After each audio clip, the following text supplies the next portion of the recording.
திக்கின்ற செங்கதிர் உச்சி திலகம் உணர்வுடையோ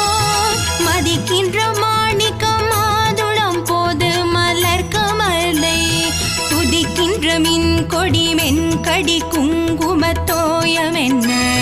விரிக்கின்ற மேனி அபிராமி எந்தன் விழுத்துணையே துணையும் தொழுந்தெய்வமும் பெற்ற தாயும் சுருதிகளில் பனையும் கொழுந்தும் பதி கொண்ட வெறும் பனி மலர்ப்பூம் கனையும் கருப்பு சிலையும் மென் பாசாங்குசமும் கையில் அணையும் திரிபுர சுந்தரியாவது